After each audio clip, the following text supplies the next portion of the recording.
नमस्कार, स्वागत है आपका वुमन न्यूज़ में। मैं हूं श्वेता कुमारी आपके साथ। आज हमारे साथ डॉक्टर अनिल कुमार, नमस्ते नमस्ते Shweta ji, head of the department of trauma and emergency हमारे साथ हैं। आज हम इनसे बात करेंगे कोविड के कुछ सिम्टम्स के बारे में और उनसे जानकारी लेंगे।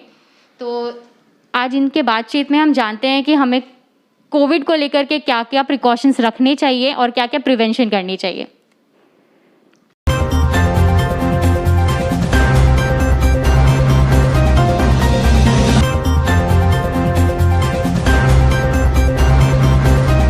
सर, मेरा पहला सवाल ये है आपसे कि कोरोना की तीसरी लहर आ रही है, तो इसमें बच्चों के इन्फेक्टेड होने की जो बात हो रही है ना, उसमें मुझे क्वेश्चन करना है कि बच्चों पे ही इन्फेक्टेड क्यों होने वाले हैं इस फेज़ में।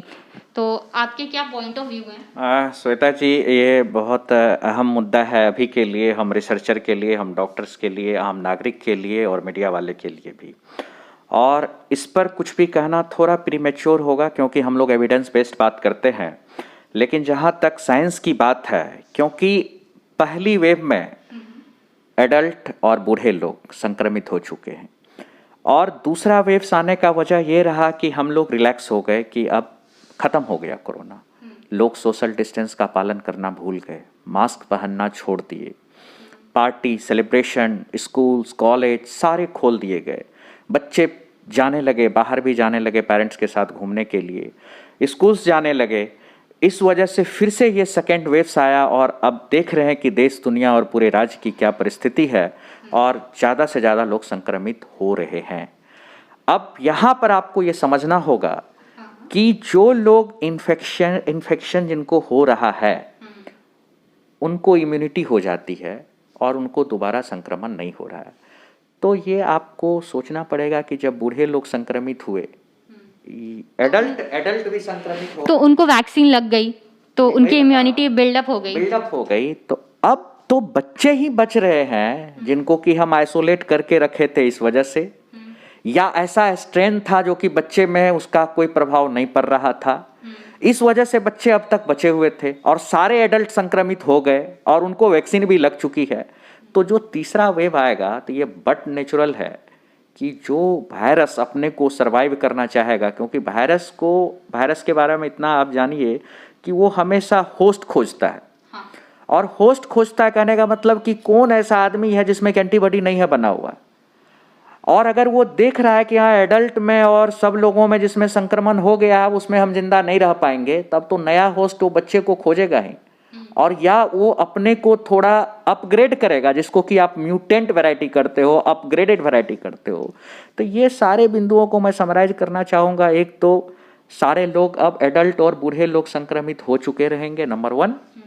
नंबर 2, वायरस अपग्रेडेड होकर के म्यूटेशन के बाद वो नया होस्ट जो खोजेगा उसके लिए बच्चा उपयुक्त होस्ट होगा। तो यही 2-3 बात। और तीसरा, ऑफ कोर्स अगर बच्चे लोगों के स्कूल्स खोल दिए जाएंगे, बच्चे फिर से बाहर निकलने लगेंगे, तो थर्ड वेव्स में बच्चे का संक्रमित होने की संभावना ज़्यादा है। हाँ, मतलब कि ये कह सकते हैं कि मतलब हमारा जो अभी बच्चे हैं जो कि हमारा छोटा चाइल्ड एज वाला जो भी ग्रुप है बिलो 5, वो लोग अभी प्योर हैं, इनमें वैक्सीनेशन नहीं है, तो उन लोगों में होस्ट सेल होने के कारण ज़्यादा इन्फेक्शन होने के चांसेस हैं। Absolutely. क्योंकि उनको ऐसा कोई वैक्सीनेशन नहीं मिला है, वो अभी घर पे आइसोलेटेड थे, अब बाहर निकलेंगे तो चांसेस ज़्यादा होगी। बिल्कुल बिल्कुल। तो इसके लिए पेरेंट्स को क्या प्रिकॉशंस लेना चाहिए, क्या सावधानी बरतनी चाहिए, एक बार वो बता दीजिए। इसके लिए मैं हमेशा बोलते रहता हूँ, मैं सरकार से भी रिक्वेस्ट किया हूँ, सारे पॉलिसी मेकर से भी मैं रिक्वेस्ट करता हूँ कि ये एक कंसेप्ट जो है, जो मैंने कोशिश करता हूँ कि इसको फॉलो करना चाहिए।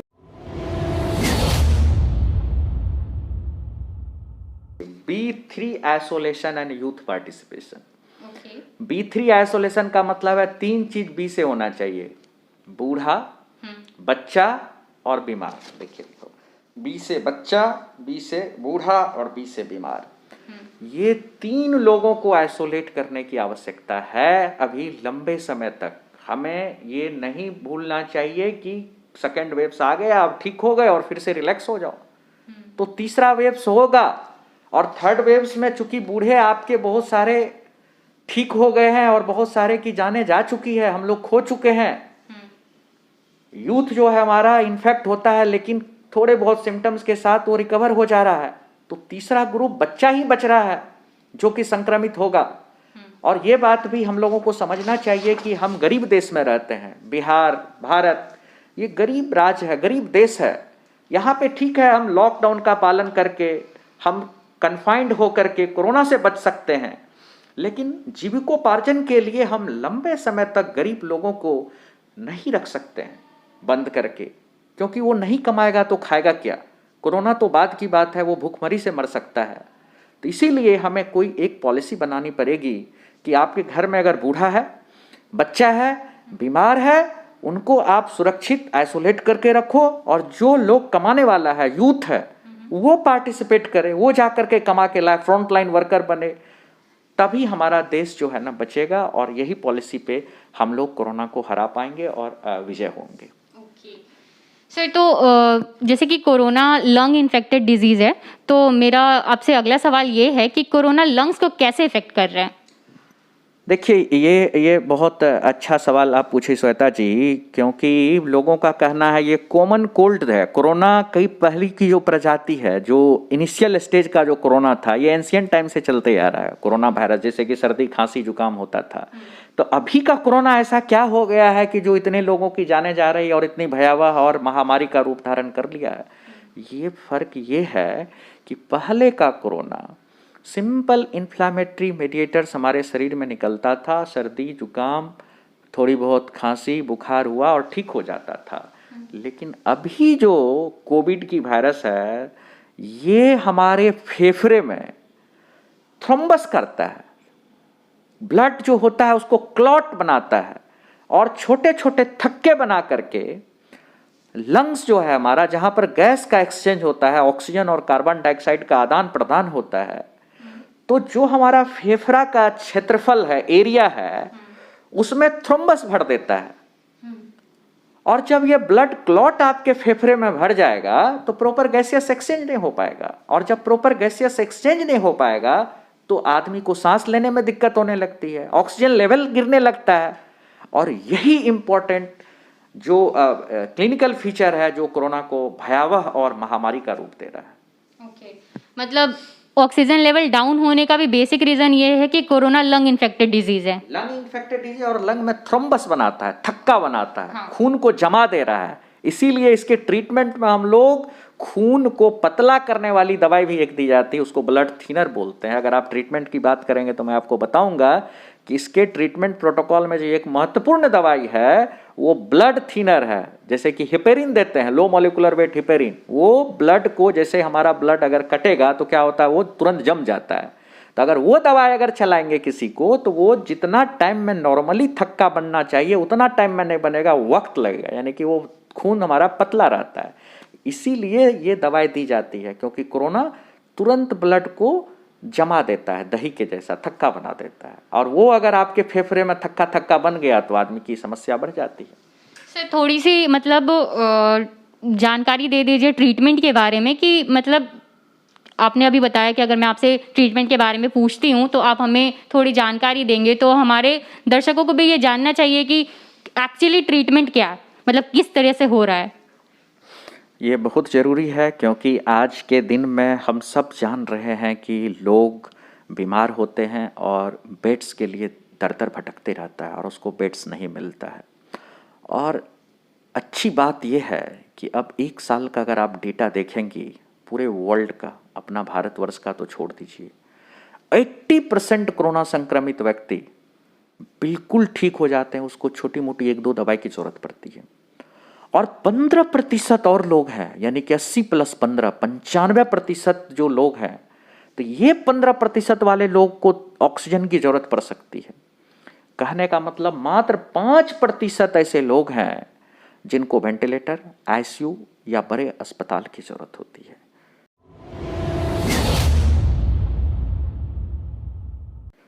तो ये कंसेप्ट अगर आपके चैनल के माध्यम से लोग जान लें कि अगर हम कोरोना संक्रमित हुए तो हमें क्या करना चाहिए, क्योंकि 80% लोग का तो काम घर पे थोड़ी बहुत जानकारी से हो जाता है। उसके लिए मैंने समाज के लिए, आम पब्लिक के लिए एक कैची सा फार्मूला बनाया, क्योंकि इस अंधकारमयी माहौल में एक लैंप जलाने का काम किया, वो है डी लैंप। मैंने हर दवाई का पहला लेटर लेकर के एक निमोनिक्स बनाया, वो डी लैंप है। देखिए डी से है डेक्सामेथासोन, ये 6 मिलीग्राम की टेबलेट एक बार खानी चाहिए। एल से लो मॉलिक्यूलर वेट हिपेरिन, वही जो बात आपको बताया कि क्योंकि कोरोना हमारे फेफड़े में थक्का थक्का बनाता है, तो वो थक्का ना बने उसके लिए हिपेरिन दी जाती है, low molecular weight heparin 40 milligram चमड़े के नीचे में दिन में 2 बार। बहुत सारे लोग ये कहते हैं कि नहीं हम इंजेक्शन नहीं ले पाएंगे, कोई हेल्थ वर्कर नहीं है हमारे घर के आसपास, नर्सिंग स्टाफ नहीं आना चाहता है।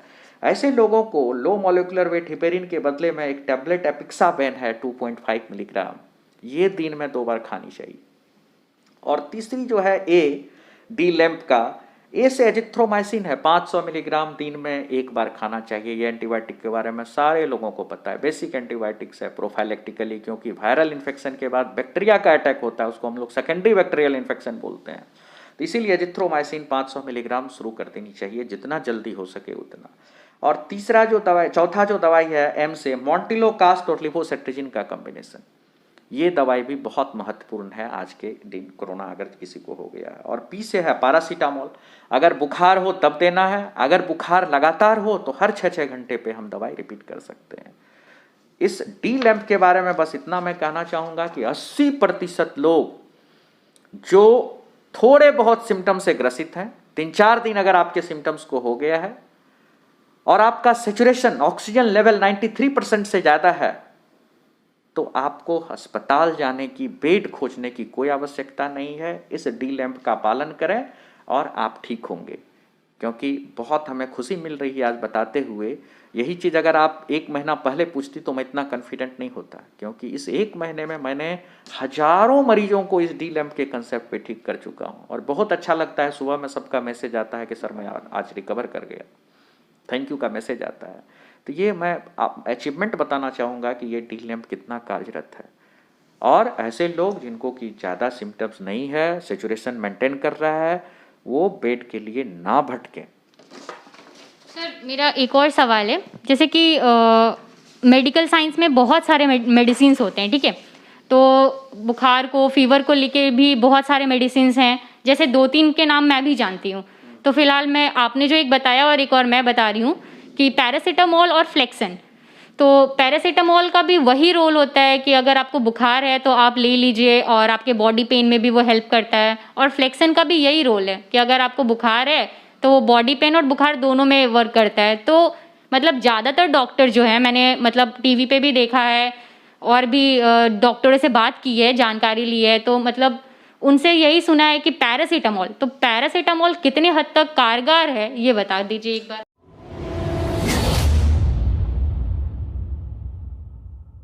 नहीं देखिए, ये मैं इस कोरोना के माध्यम से और आपके चैनल के माध्यम से ये मैं जागरूक करना चाहूँगा अपने सारे पब्लिक को कि फ्लेक्सन जो दवाई है, ये तो फ्लेक्सन तो खैर मार्केट नेम है, इसमें जो दवाई रहता है वो composition non steroid anti inflammatory drugs. ये दवा है दर्द के लिए, बुखार के लिए तभी चलाना है जब आपको कोई ट्रॉमा हो, चोट लगा हुआ हो, या इन्फ्लामेटरी नेचर जो है वो आपको एक्वायर्ड हो। कहने का मतलब है कि कोई सर्जरी किया हो, बड़ा सी मेजर सर्जरी हुआ हो, या चोट लग गया हो, तभी आपको non steroid anti inflammatory drugs देनी चाहिए और डॉक्टर के प्रिस्क्रिप्शन के बाद ही देनी चाहिए। ये दवाई हमें दर्द के साथ, फीवर के साथ, एंटीपायरेटिक, एंटी इन्फ्लामेटरी और एनाल्जेसिक तीनों काम करता है, लेकिन इसके बहुत सारे हैजार्ड्स हैं। और ये दवाई खाने से बहुत लोग एडिक्टेड हो जाता है, उसी को बोलते हैं कि ये ड्रग एडिक्टेड हो गया है। कहने का मतलब ये दवाई अगर किसी को लंबे टाइम तक अगर फ्लेक्सन कोई खा रहा है, डायलोना ले रहा है दुकान से खरीद के, और उसको आदत लग गया तो उसका गुर्दा खराब हो जाता है, किडनी खराब हो जाता है। पैरासीटामोल जो है ये बिल्कुल सेफ दवा है, सुरक्षित दवा है, इससे इस तरह का हार्म नहीं होता है। पैरासीटामोल के खाने से गुर्दा खराब नहीं होता है। और 10 दिन 15 दिन तक पैरासीटामोल खिला रहे हैं आप और फ्लेक्सन खिला रहे हैं, तो फ्लेक्सन का हार्म ज़्यादा है। गुर्दा की तो बात छोड़ दीजिए, बहुत गैस्ट्राइटिस होता है, मरीज को पेट में दर्द होना शुरू हो जाता है क्योंकि बहुत एसिड निकालता है। इसीलिए जो भी लोग डाइक्लोफिनेक टाइप के चीज़ खाते हैं, जो भी नॉन स्टेरॉइड एंटी इन्फ्लामेटरी जो भी ले रहे हैं, इस तरह का फ्लेक्शन की जो आपने बात किया, इन लोगों को इस दवाई के साथ साथ एक प्रोटॉन पंप इनहिबिटर या रेनिटिडिन या पेंटोप्राजोल, ये सब दवाएं आप सुनी होंगी कि ये भी देना बहुत ज़रूरी है।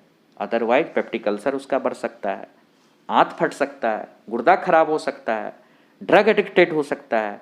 तो इसीलिए ऐसी दवाओं का प्रयोग कोरोना जैसे चीज़ के लिए, सिंपल प्रॉब्लम के लिए नहीं करना होता है। जी, आपने कहा कि मतलब 93% ऑक्सीजन लेवल जिसका हो उसको हॉस्पिटल जाने की ज़रूरत नहीं है, ठीक है। तो मैं ये जानना चाहती हूँ कि या जनता जानना चाहती है कि मतलब 93% ऑक्सीजन लेवल है, ये पता कैसे चलेगा? मतलब घर पे बिना हॉस्पिटल गए हुए कैसे पता कर सकते हैं? मतलब हमारा ऑक्सीजन लेवल मतलब कोई कम नहीं है, अप्स डाउन्स नहीं है, कैसे पता करें? ये देखिए, इसके लिए पल्स ऑक्सीमीटर आता है। अगर आप थोड़ा अगर मेरे को वक्त दीजिएगा तो मैं भी आपको एकदम पल्स से। ऑक्सीमीटर। देखिए, वो जो आपने पूछा कि कैसे पता चलेगा, ये है पल्स ऑक्सीमीटर या सर, सेचुरेशन ये- चेक करने वाली मशीन। और इसको आप नाखून पे लगाइए इस तरह से, और आप अभी देख सकते हैं कि मेरी सेचुरेशन कितनी है। सर, मैं आपसे एक सवाल और पूछना चाहूँगी। जैसे कि आपने बताया कि ये ऑक्सीमीटर रख लो और उससे जांच करो, तो क्या सर ये ऑक्सीमीटर नॉर्मल जो मेडिसिन की शॉप्स होते हैं वहाँ अवेलेबल है? बिल्कुल, मेडिसिन शॉप में अवेलेबल है, ओके। मेडिसिन शॉप में। और अभी जैसे लॉकडाउन का टाइम है, सोशल डिस्टेंस का पालन करना है, तो आप हर किसी के पास जो है मोबाइल रहता है, वो आप ऑनलाइन ऑर्डर कर दीजिए, मिल जाएगी। ओके सर, तो इससे हमारा ऑक्सीजन लेवल हम लोग ये कर सकते हैं। तो अगर ऑक्सीजन लेवल और पल्स पल्स दोनों इसमें आते रहता है। ओके सर, तो ऑक्सीजन लेवल अगर हमारा 93 से डाउन है, मतलब 90, 85 ऐसे करके, तो हमें क्या करना चाहिए? एक बार वो बता दीजिए। 93 से अगर कम हो तो निश्चित रूप से ये खतरे की घंटी बजना शुरू हो जाता है, यानी कि हमारा फेफड़ा ज़्यादा क्षतिग्रस्त हो चुका है और ऑक्सीजन की लेवल कम हो रही है। तो आपको 3 काम आपको करनी चाहिए। पहला, अगर आप किसी बड़े शहर के पास हैं और सरकारी अस्पताल है या बड़ा अस्पताल है, तो आपको अस्पताल चले जाना चाहिए, नंबर 1। नंबर 2, अगर आप असमर्थ हैं, जैसा कि अभी देश दुनिया सफ़र कर रही है, बेड्स नहीं मिल रहा है, तब आपको कोशिश करनी चाहिए कि ऑक्सीजन सिलेंडर घर पे मंगवा लें।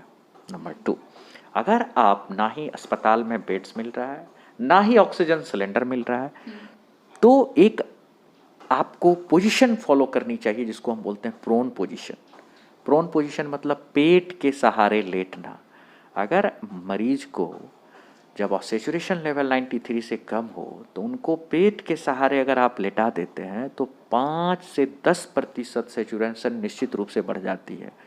तो अब ये जानना होगा कि अगर हम प्रोन पोजीशन भी करते हैं तो 5 से 10% ही ऑक्सीजन बढ़ेगा। कहने का मतलब अगर आपका 93 से मान के चलिए 83 तक आता है, तो आप इस पोजीशन के माध्यम से थोड़ा ऑक्सीजन लेवल बढ़ा करके सेफ्टी मार्जिन जो 93 है उसको क्रॉस कर सकते हैं। तो ये 3 के अलावा चौथा कोई चारा नहीं है जिससे कि आपको रिस्क लेना चाहिए, क्योंकि अगर आपके शरीर में ऑक्सीजन की मात्रा कम है तो मीन्स है कि we are killing our patient. हमें इंटरवीन करनी चाहिए और जल्दी से हॉस्पिटल ऑक्सीजन सिलेंडर या प्रोन पोजीशन का सहारा लेना चाहिए। जी जी सर, एक और सवाल मेरा आपसे ये है कि लोग कह रहे हैं कि मतलब एसी में नहीं रहना है, कूलर की हवा नहीं लेनी है, तो उससे क्या मतलब आदमियों पे इफ़ेक्ट पड़ रहा है, लोगों पे क्या फ़र्क पड़ रहा है, उनका थोड़ा बता दीजिए। इसके बारे में देखिए, अभी ये भी एविडेंस बेस्ड बात अगर मैं कहूँ तो बहुत इसमें क्लैरिटी नहीं है, लेकिन कल से पहले तक, कल WHO का मैं देख रहा था लिटरेचर, अब WHO कह रही है कि ये हवा से भी संक्रमण हो सकता है, जिसको एरोसोल बॉर्न बोलते हैं, एरोसोल से होने वाली बीमारी। अभी तक हम लोग मान रहे हैं, इनफैक्ट मैं तो पर्सनली यही मान रहा हूँ कि ये ड्रॉपलेट से होता है। तो दोनों के बारे में अंतर आपको समझना चाहिए। ड्रॉपलेट का मतलब है कि जो साइज है वायरस का और जो उसके अगल बगल जो स्पुटम लगा हुआ है उसकी साइज ज़्यादा बड़ी है, 5 माइक्रोन से ज़्यादा है, इसीलिए 6 फीट की दूरी, 2 मीटर की दूरी बताई जाती है। यानी कि ये मैक्सिमम, अगर मैंने जैसे खांसा और मान लीजिए ये निकल के ये 6 फीट के अंदर ही ये गिर जाएगा ऐसे गुरुत्वाकर्षण से, तो ये ड्रॉपलेट हो गया। मान लीजिए कोई ऐसा चीज है जो बहुत हल्का है, मान लीजिए ये है, इसकी साइज 5 माइक्रोन से अगर कम है और वेट कम है, तो ये 6 फीट 2 मीटर नहीं, ये दूर तक फैलेगा हवा में, तो ये बोलेंगे इसको एरोसोल। तो अब ये अभी क्लैरिटी उतना नहीं है कि ये ड्रॉपलेट है या एरोसोल है, यानी कि ज्यादा दूर तक जा सकता है या जल्दी गिर जाएगा जमीन पे। तो एसी या कोई भी हवा वाले जगह में बैठने से लोग हिदायत देती है, मना की जाती है, उसके पीछे यही कंसेप्ट है कि अगर हवा है, झोंका है, तो वो आपके जो कीटाणु है, जीवाणु है, जो वायरस हैं, वो दूर तक जाएगा। इसीलिए आप ऐसा जगह पे बैठो जहां पर कि या तो वेंटिलेटेड हो या हवा का मरीज के तरफ से, जैसे कि मैं यहाँ बैठा हूँ, अगर पीछे से हवा जा रहा है और सामने कोई बैठा हुआ है, तो उस ड्रॉपलेट को, उस कीटाणु को उस सामने वाले व्यक्ति तक पहुंचने में मदद मिल जाता है। ये बेसिक कंसेप्ट है जी। सर, कोरोना से हार्ट अटैक होने के भी केसेस आ रहे हैं, तो मैं ये जानना चाहती हूँ कि कोरोना से हार्ट अटैक क्यों हो रहा है? बिल्कुल सही सवाल पूछी श्वेता जी। ऐसा होता है ना कि इनका इनफैक्ट मैं जवाब दे चुका हूँ, मैं बस कोरिलेट कर दे रहा हूँ कि अभी हम लोग डिस्कस किए कि ये कोरोना बाकी सर्दी खांसी जुकाम से कैसे फ़र्क था, ये मैं बता चुका हूँ। फ़र्क यही है कि इसमें क्या बन जाता है, थ्रोम्बस, थक्का। खून की जो नली है, जो धमनी है, जो वेसल्स है, ब्लड वेसल्स, उसमें क्या हो जा रहा है, थक्का जम रहा है। तो हार्ट अटैक क्या है? हार्ट अटैक मेनली 2 तरह से होता है। या तो उसके रिदम में प्रॉब्लम है, जो बीट है, हार्ट जो चलते रहता है वो बहुत तेज चलने लगा, फिब्रिलेशन जिसको बोलते हैं, टेकिकार्डिया जिसको बोलते हैं, जिसको उसकी अपनी रेट से ज़्यादा है। दूसरा जो ज़्यादा मेन वजह है जो हार्ट अटैक प्राय सुनते हैं, जो ये मेरा हार्ट है, इसको मान लीजिए कि ये ब्लड सप्लाई जो कर रहा है, खून जो दे रहा है, इसमें थक्का जम गया, आर्टरीज के ब्लॉकेज हो गई, ब्लॉकेज हो गया। जब इसमें थ्रोम्बस बन गया तो इसको खून मिलेगा, इस हार्ट को नहीं मिलेगा ना। तो जब इस हार्ट को खून नहीं मिलेगा तो ये क्या होगा, ये बीट करेगा नहीं, ये स्टॉप हो जाएगा। जब हार्ट स्टॉप होगा, इसी को हार्ट अटैक आप समझ सकते हो। और जब ये स्टॉप हो गया तो शरीर के किसी भी दूसरे ऑर्गन को ब्लड नहीं मिलेगा, और जब हमको ब्लड नहीं मिल रहा है, यानी कि ब्लड के साथ जो ऑक्सीजन जाता है वो नहीं मिलेगा, तो आदमी की डेथ हो जाती है। ये मोटा मोटी मैकेनिज्म है। यानी कि ये वायरस को आपको बार बार ये समझना होगा कि ये थ्रोम्बस करता है, खून, ब्लड वेसल्स और बाकी जो लंग्स का एल्वेला है उसमें थ्रोम्बस करता है, थक्का जमा करता है। इसीलिए तो मैं बार बार कह रहा हूं कि ये लो मॉलिक्यूलर वेट हिपेरिन या टैबलेट एपिक्साबेन देना जरूरी है। जो भी मरीज कोरोना से संक्रमण हो जा रहा है उसको हम लोग ये 2 दवाएं निश्चित रूप से देते हैं जी। सर, सिटी स्कैन को भी लेकर के बहुत सारे सवाल आ रहे हैं, तो कोरोना का सिटी स्कैन से क्या मतलब संबंध है, थोड़ा वो बताइएगा। क्योंकि कोरोना जो है, आपने जैसे बताया हमें कि वो ब्लड्स को क्लॉट करते हैं, मतलब लंग्स में ब्लड की क्लॉटिंग होती है, और फिर हार्ट में भी वो इफेक्ट करता है क्योंकि वो जो आर्टरीज में ब्लॉकेज के कारण। तो सिटी स्कैन से, जो कि हमारा, जहाँ तक मैं जानती हूँ कि वो ब्रेन रिलेटेड चीज़ें हैं, तो सिटी स्कैन से इसका क्या संबंध है, एक बार वो बता दीजिएगा।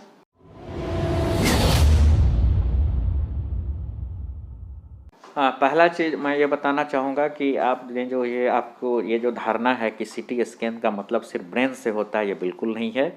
सीटी स्कैन हमारे पूरे शरीर के लिए की जाती है, ब्रेन के लिए भी की जाती है। जैसे कि एक्सीडेंट के केसेस आते हैं, ब्रेन हेमरेज होता है या कोई भी प्रॉब्लम है, ब्रेन ट्यूमर है, तो डेफिनेटली सीटी स्कैन हम शुरू से एंशिएंट टाइम से ये जान रहे हैं कि सीटी स्कैन, बहुत लोगों को ये चीज़ है। आपने बहुत अच्छा सवाल पूछा कि सीटी स्कैन मतलब ब्रेन। हाँ, मतलब ज़्यादातर लोग जो हैं वो यही जानते हैं कि सिटी स्कैन अगर कहा गया तो वो ब्रेन के मतलब ये है, लेकिन ऐसा नहीं है। अब इतना एडवांस, तो आप डॉक्टर हैं तो हमारे जो व्यूअर्स हैं, हमारे जो जनता है, उनको अच्छे से मतलब एक्सप्लेन कर। बहुत बहुत अच्छा सवाल आप पूछी, क्योंकि लोगों को ये जानकारी नहीं है कि छाती का भी सीटी स्कैन होता है, पेट का भी सीटी स्कैन होता है, बोन्स का भी सीटी स्कैन होता है, पेल्विक गर्डिल का, पेल्विक कैविटी का भी सीटी स्कैन होता है। हर ऑर्गन का आज के डेट में सीटी स्कैन होता है, आँख का होता है, गले का होता है, हर बीमारी में सीटी स्कैन हो रहा है, नंबर 1। तो उसी तरह से अगर हमारा फेफड़ा डैमेज हो रहा है तो कितना डैमेज हुआ है फेफड़ा, ये देखने के लिए सीटी स्कैन की जाती है। लेकिन यहाँ पर आपके चैनल के माध्यम से हम नागरिक को जागरूक करना चाहेंगे कि जब तक आपको डॉक्टर नहीं प्रिस्क्राइब कर रहा है कि आपको सीटी स्कैन करानी है, कृपया आप सीटी स्कैन ना कराएं, क्योंकि सीटी स्कैन एक ऐसा इन्वेस्टिगेशन है जिसको कि हम रिपीट नहीं कर सकते बार बार, क्योंकि इससे रेडिएशन हैजार्ड्स होता है। तो हमें हार और बेनिफिट इसको इवेल्युएट करना रहता है कि क्या सीटी स्कैन की आवश्यकता इस मरीज को है, तो ये डॉक्टर ही डिसाइड कर सकता है। ये आज के डेट में हम लोग, मैं अपना अनुभव आपको बताना चाहूँगा कि सुबह से लेकर के शाम तक में लगभग हजारों रिपोर्ट्स आते हैं हम लोगों के मोबाइल पे, गैलरी फुल हो जाता है, डिलीट मारना पड़ता है, जिसकी कोई आवश्यकता नहीं है। कहने का मतलब अगर मरीज ठीक है, सिम्टम्स नहीं है ज़्यादा, तो उन्हें सीटी स्कैन नहीं करानी चाहिए जब तक कि डॉक्टर ना सोचे कि हाँ इसको सीटी करानी है। क्योंकि बहुत सारे पैरामीटर, ये छोटे छोटे पैरामीटर आपको बता रहा हूँ, जैसे पल्स ऑक्सीमीटर लगाया, इससे ऑक्सीजन का लेवल आपको पता चल रहा है। अगर ऑक्सीजन का लेवल आपका 100% है, 99 है, यानी कि 93 से ऊपर है, कहने का मतलब आपका फेफड़ा उतना डैमेज नहीं है, तभी ऑक्सीजन का लेवल अच्छा दिख रहा है। नंबर 1। नंबर 2, अगर आपने सीटी आज कराया या कोई भी ब्लड इन्वेस्टिगेशन आज कराया, तो आज का डैमेज आपको पता चल रहा है कि इतना डैमेज है। सीटी स्कोर कहता है कि हाँ भैया 20 है, टोटल 25 मतलब बहुत खराब, 20 मान लीजिए आज मेरा सीटी स्कोर है। अब मान लीजिए कि मैं कल के बारे में जानना चाहूँगा, तो कल हो सकता है कि हमारा फेफड़ा और ज़्यादा खराब हो चुका होगा, या हो सकता है कि हमारा फेफड़ा कल ठीक हो चुका होगा। तो कल फिर आप सीटी कराओगे? नहीं कराओगे ना। इसीलिए इसका यूज सोच समझ के करना चाहिए। लेकिन ये पल्स ऑक्सीमीटर से आप कल भी देख सकते हो, कल हो सकता है कि ऑक्सीजन लेवल आपका 93 से कम हो जाए, इसका मतलब आपका फेफड़ा ज़्यादा डैमेज हो चुका है। तो मेरा कंक्लूजन यही है कि सीटी स्कैन या कोई भी ब्लड इन्वेस्टिगेशन मरीज अपने से ना कराएं, डॉक्टर के प्रिस्क्रिप्शन के बाद करवाएं। जी सर, एक बार सीआरपी क्या होता है ये बता दीजिए। सीआरपी सी रिएक्टिव प्रोटीन है। जब हमारे शरीर में इन्फ्लामेटरी मेडिएटर्स, कोई भी इन्फ्लेमेशन होता है, तो अगर वो बढ़ता है तो सीआरपी उसी को बताता है कि हाँ there are some sort of inflammation is going on. तो ये हमें बताता है कि यस इन्फेक्शन है। तो सीआरपी है, सीरम फेरेटिन है, एलडीएच है, इंटरल्यूकिन है, बहुत सारे मार्कर है, डी डायमर है। ये सारे इन्वेस्टिगेशन आज के दिन में लोग करा रहे हैं। इसके साथ भी मैं यही कहना चाहूँगा कि जब डॉक्टर नहीं कह रहा है तो कृपया आप ना कराएं। आपके शरीर में मैंने एक 1 हैंड असेसमेंट अपना स्कोर भी बनाया, जैसे कि आप यहाँ से लेकर के यहाँ तक में अगर कोई डॉक्टर या कोई आदमी अगर असेस कर ले तो वो कह सकता है कि इसके शरीर में कितना डैमेज है। इसको मैं बताना चाहूँगा कि देखिए, पल्स ऑक्सीमीटर आप टिप पे लगा दीजिए, नेल पे लगाइए, आपका पल्स और ऑक्सीजन का लेवल पता चल गया। यहाँ पे अगर आप देख लिया, पल्स आपको पता चल गया। यहाँ पे बीपी कफ लगाइए, ब्लड प्रेशर पता चल गया। यहाँ पे थर्मामीटर लगाइए, आपको टेम्परेचर पता चल रहा है। और आप छाती को देखें कि कितने बार बाहर और अंदर जा रहा है, आपका रेस्पिरेटरी रेट पता चल रहा है। और ये यहाँ से लेकर इतने चीज में जो पैरामीटर्स में बताया, ऑक्सीजन का level, pulse, blood pressure, temperature, respiration का रेट, अगर इतना पैरामीटर्स अगर आप किसी मरीज का देख ले रहे हैं ना, ये नॉर्मल है या एबनॉर्मल है, इसी के कोरिलेशन में, इसी के प्रोपोर्शनेट में जो जितने इन्वेस्टिगेशन की बात आपने कही कि डी डायमर या एलडीएच लेवल या सीआरपी, ये उसी प्रोपोर्शनेट में बढ़ता है। तो मेरा मानना है कि अगर आप ट्रू क्लिनिशियन हो, ट्रू फिजिशियन हो, या आम पब्लिक भी अगर इस चीज़ को, छोटे छोटे इक्विपमेंट है, बहुत कम पैसे में आप खरीद सकते हो, अगर आप लेकर के असेस कर सकते हो, तो आपको खुद पता चल जाएगा कि आप नॉर्मल हो या एबनॉर्मल हो। इसीलिए अगर आप नॉर्मल हो तो आप अननेसेसरी पैसा वेस्ट मत करो, परेशान मत हो, जांच मत कराओ, डॉक्टर से दिखाओ। सर, जैसे कि माइल्ड कोरोना और मतलब अगर हम लोग चेकअप करवाते हैं और जैसे कि माइल्ड कोरोना या फिर कोरोना के सिम्टम्स आ जाते हैं, तो बहुत लोग होम आइसोलेशन में हैं। तो अगर होम आइसोलेशन में है तो कितने टाइम तक होम आइसोलेशन में रहना है? वो माइल्ड है, एसिम्टोमेटिक है, कोई दवाई नहीं खा रहा है, तो गाइडलाइन यही कहती है कि आप 14 दिन तक आइसोलेट रहो। कहने का मतलब 10 दिन तक आपको सिम्टम्स थोड़ी बहुत भी अगर हो सकती है, यानी कि 10 दिन तक तो रहना ही है, प्लस 4 एडिशनल डेज जिसमें कि आपको सिम्टम्स ना रहे, कोई भी दिक्कत ना रहे। यानी कि टोटल 14 दिन का कंसेप्ट है कि आइसोलेट होना चाहिए। मतलब अगर होम आइसोलेशन में स्टार्टिंग के ही वीक में, मतलब आफ्टर 7 डेज और आफ्टर 2-3-4 डेज जो मेरा माइल्ड कोरोना या फिर जो भी मुझे सिम्टम्स लग रहे हैं वो अगर ज़्यादा होते हैं तो मुझे विजिट करना चाहिए, वरना 14 डेज का होम आइसोलेशन मेरे को रिकवर कर सकता है। बिल्कुल सर। अगर नेगेटिव अगर केसेस, मतलब मैंने कोरोना का चेक कराया और मेरा रिजल्ट नेगेटिव है और फिर भी मुझे सांस लेने में प्रॉब्लम हो रही है, तो मुझे क्या करना चाहिए? देखिए, यहाँ पर फिर मैं एक मेडिकल प्रोवर्ब मैं बताना चाहूँगा, जो कि हम लोग अपने स्टूडेंट को भी सिखाते हैं कि we should treat our patient not report. अगर हमारा मरीज को तकलीफ है सांस लेने में तो हम उसकी इलाज करेंगे, रिपोर्ट पे नहीं जाएंगे। इसीलिए तो मैं ये बात आपको बता रहा हूँ कि रिपोर्ट हो सकता है कि नॉर्मल है, लेकिन मरीज हमारा अब नॉर्मल है, तो हम रिपोर्ट को नहीं इलाज करेंगे। अरे ये तो नॉर्मल है, कैसे ऐसा हो सकता है, ऐसा थोड़े होता है। तो मैं यही गुजारिश करता हूँ सारे क्लिनिशियन से, सारे जनता से, कि आप मरीज को देखो, कौवा को नहीं देखना है, कान को देखना है कि मरीज हमारा कितना प्रभावित है। नंबर 1। नंबर 2, जो जांच हम RT-PCR करते हैं या कोई भी जांच करते हैं, उसकी एक सेंसिटिविटी होती है, परसेंटेज होता है कि in how many percentage of patient that test will work, that test will detect true positive. तो RT-PCR as per ICMR guideline जो लिटरेचर कर रही है, वो खुद क्लेम कर रही है कि हम 80% में ही ट्रू पॉजिटिव को डिटेक्ट कर पाएंगे। कहने का मतलब अगर 100 लोगों का RT-PCR होगा, 100 लोग को अगर पॉजिटिव है मान लीजिए, तो 80 लोगों में ही वो पकड़ पाएगा पॉजिटिव। 20 लोगों में पॉजिटिव रहेगा भी तो वो नेगेटिव रिपोर्ट देगा, उसको बोलते हैं फॉल्स नेगेटिव, यानी कि बीमारी है लेकिन रिपोर्ट कर रहा है नेगेटिव है। ये तो वो जो RT-PCR जांच है उसका सेल्फ क्लेम है कि हम 80% में ही डिटेक्ट करेंगे, अभी भी नहीं हुई है। तीसरी बात ये है कि आप सैंपलिंग कैसे कर रहे हो। आपने मरीज का स्वाब लेने के लिए मान लीजिए कि इसमें डाला नोस्ट्रिल में, और मरीज आपको कोऑपरेट नहीं कर रहा है या जो ले रहा है वो बहुत एक्सपर्ट नहीं है, ऐसे गया और यहीं से आकर के मान लीजिए आ गया, तो क्या आएगा? वो निगेटिव ही आएगा। डिपेंड्स करता है कि कितना बढ़िया से आप अंदर जा करके उसका सैंपल लिए हुए हो।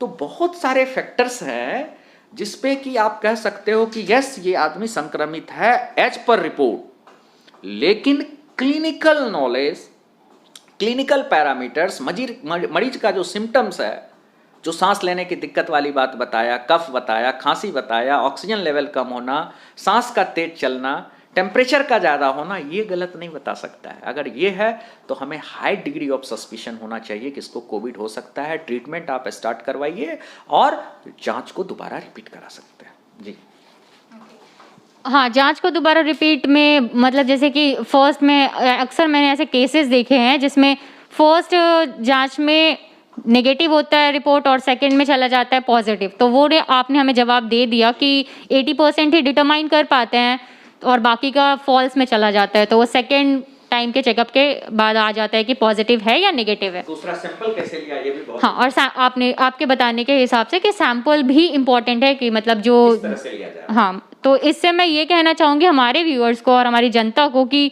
जब हम लोग चेकअप के लिए जाते हैं तो हम लोग डॉक्टर से बहुत अच्छे से कोऑपरेट करें, ताकि वो हम लोग कितने इन्फेक्टेड हैं और कितने नहीं हैं इसका जांच कर सकें।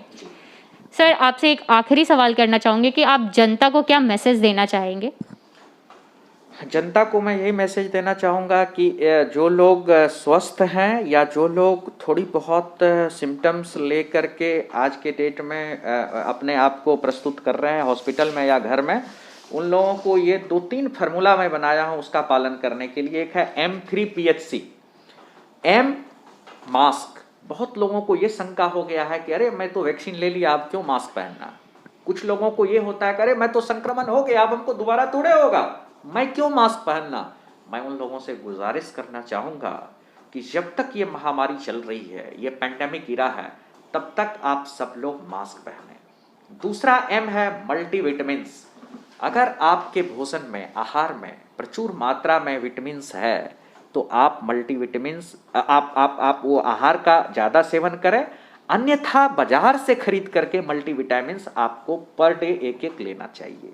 और तीसरा M है माउथ गार्गल, क्योंकि यहाँ पे मैं बताना चाहूँगा कि ये फेफड़ा जो हम लोग बार बार डिस्कस किए, ये कोविड का, कोरोना वायरस का टारगेटेड ऑर्गन है और ये रास्ता है दोनों के बीच। ये महल अगर है अटैक करने का, कोरोना इस पर अटैक कर रहा है इस महल पे और यहाँ से प्रवेश कर रहा है, तो ये रास्ता है। तो ये रास्ता महल तक जाने के लिए जो कोरोना का बना हुआ है, इसको अगर हम 2 बार दिन में सफाई करें, बीटाडीन या क्लोरहेक्सिडिन या ये दोनों ना मिले तो गर्म पानी में नमक डाल करके, जिसको माउथ गार्गल बोलते हैं, तो उस कोरोना वायरस के जाने के क्रम में हम उसको कमजोर कर देंगे और उसको मार सकते हैं। इसीलिए मैं तीसरा एम से रिकमेंड करता हूं कि माउथ गार्गल विथ बीटाडीन दिन में 2 बार करनी चाहिए, यानी कि 3M है। आज के डेट में आप सब लोग अपने आप से वादा कीजिए, मैं मास्क, मल्टीविटामिन्स, माउथ गार्गल। क्या वादा करना है? For primary health care, PHC। So M3PHC अपने आप से वादा करना है for primary health care for your self. So P है हमारा प्रोन पोजीशन। अगर खुदा न खास्ता आपके परिवार में या किसी भी नियर एंड डियर का सेचुरेशन ऑक्सीजन लेवल 93% से कम है, तो आप प्लीज उनको पेट के सहारे लेटा दें। और H से है hand wash. Regular hand wash हम लोगों को करना चाहिए। ये हैंड वॉश से सिर्फ कोरोना का संक्रमण ही नहीं, पूरे आपके जीवन काल में बहुत ऐसे बीमारी होता है जो संक्रमण से होता है, ये नहीं हो पाएगा। और C से है चेस्ट फिजियोथेरेपी। जिस तरह से हम अपना बाइसेप्स बनाते हैं, अपने शरीर के डिफरेंट मसल्स का व्यायाम करके उसको मजबूत करते हैं, तो आज के दिन में जैसा हम लोगों ने कहा कि कोरोना हमारे फेफड़े को प्रभावित करता है, तो आज वक्त है कि हम अपने फेफड़े को मजबूत करें। और फेफड़े को मजबूत करने के लिए छोटी छोटी स्किल्स मैं बताना चाहूँगा। जैसे ये एक इक्विपमेंट है, आप मेडिकल शॉप से ले सकते हैं। इसका नाम है चेस्ट स्पायरोमेट्री। इसमें एक ट्यूब लगी हुई है, इसको मुंह में लेकर के हम देखिए ऊपर की तरफ खींचेंगे, ये तीनों गेंद हम उठा पा रहे हैं, यानी कि मेरा फेफड़ा बिल्कुल स्ट्रॉन्ग है, आई एम स्ट्रॉन्ग। देखिए, लेकिन जिस आदमी का फेफड़ा संक्रमित हो जाता है, डैमेज हो सकता है, उनको कहिएगा तो ऐसे उठाएगा, कितना भी ताकत लगाएगा, 1 बॉल उठ पाएगा। तो हम प्रोफाइलेक्टिकली बीमार होने से पहले जितना बार हो सके दिन में 2 बार, 4 बार, 5 मिनट के लिए इस व्यायाम को करें, ताकि हमारा फेफड़ा मजबूत हो और हमको अगर कोरोना का संक्रमण हो तो हम उस पर जीत पा पाए। जी सर, आपसे बात करके बहुत अच्छा लगा। हमें बहुत सारी कोरोना की सिम्टम्स के बारे में जानकारी मिली, बहुत सारे दवाइयों के बारे में जानकारी मिली और कैसे कैसे प्रिकॉशंस लेना चाहिए, कौन कौन सी मेडिकल इक्विपमेंट्स, ऐसी चीज़ें हैं जो कि हमें जेन्युइन दुकानों पे मिल जाएगी, मतलब मेडिकल स्टोर पे मिल जाएंगे, जहाँ से हम ले सकते हैं, रोज उसका इस्तेमाल कर सकते हैं, ताकि हमारा लंग्स, हमारा पल्स रेट हम जान सके, लंग्स को हम लोग एक्सरसाइज कर सकें। तो ये सब जान के सर आपसे अच्छा लगा और हमारी जनता जानने में भी, जनता भी अगर जानेगी तो उनको भी ये चीज़ अच्छा लगेगा और वो भी इस्तेमाल करे। मैं यही उनको भी एक संदेश देना चाहूँगी और उनसे कहना चाहूँगी कि हमारे सर, मतलब डॉक्टर सर, अनिल सर की बात सुने और उसको यूज़ करें।